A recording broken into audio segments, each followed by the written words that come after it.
దర్శకుడు మురళీకిషోర్ అబ్బూరి తెరకెక్కించిన లెనిన్ గ్రామీణ నేపథ్యంలోని action emotional drama. Akhil Akkineni సరసన భాగ్యశ్రీ బోర్సే హీరోయిన్గా నటించగా సంగీతాన్ని ఎస్ తమన్ అందించారు. టీజర్ ట్రైలర్ విడుదలైనప్పటి నుండే సినిమాపై మంచి హైప్ ఏర్పడింది. ముఖ్యంగా రాయలసీమ బ్యాక్డ్రాప్, యాక్షన్ విజువల్స్, అలాగే ఎమోషనల్ టోన్ ప్రేక్షకుల్లో ఆసక్తిని పెంచాయి. సినిమా విడుదలైన వెంటనే సోషల్ మీడియాలో ప్రేక్షకుల స్పందనలు వెల్లువెత్తాయి. ముఖ్యంగా అఖిల్ కెరియర్లో ఇదే బెస్ట్ పర్ఫార్మెన్స్ అని అభిమానులు కామెంట్ చేస్తున్నారు.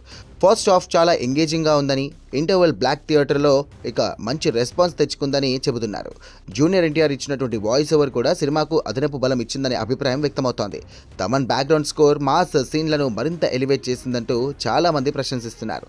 అయితే కొన్ని విమర్శలు కూడా వినిపిస్తున్నాయి. కొంతమంది ప్రేక్షకుల అభిప్రాయం ప్రకారం సెకండ్ హాఫ్ కొంత నెమ్మదిగా సాగుతుందని, కొన్ని సన్నివేశాలు ఇంకా షార్ప్గా ఉంటే సినిమా మరింత ప్రభావం చూపేదని అంటున్నారు. సినిమా రన్ టైం దాదాపు 2 గంటల 38 నిమిషాలు ఉండడంతో కొంతమందికి కాస్త ఎక్కువగా అనిపించే అవకాశం ఉందని సినీ విశ్లేషకులు చెబుతున్నారు.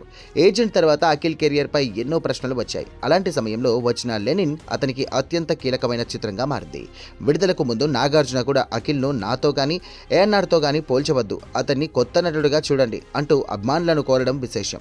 అలాగే నిర్మాత నాగవంశీ కూడా ఈ సినిమాపై పూర్తి నమ్మకాన్ని వ్యక్తం చేశారు. ప్రస్తుతం వస్తున్నటువంటి తొలి స్పందనలను బట్టి చూస్తే కనుక లెనిన్కు పాజిటివ్ స్టార్ట్ లభించినట్టే కనిపిస్తోంది. అయితే ఇది తొలి రోజు ప్రేక్షకుల స్పందన మాత్రమే. ఇక వీకెండ్ కలెక్షన్లు, ఫ్యామిలీ ఆడియన్స్ రెస్పాన్స్ మరియు పూర్తి స్థాయి విమర్శకుల సమీక్షలు వచ్చిన తర్వాతే సినిమా అసలు విజయాన్ని అంచనా వేయగలం. ప్రస్తుతానికి మాత్రం అఖిల్ అభిమానులు ఈ సినిమాను ఆయన కెరియర్లో బలమైన కంబ్యాక్గా అభివర్ణిస్తున్నారు.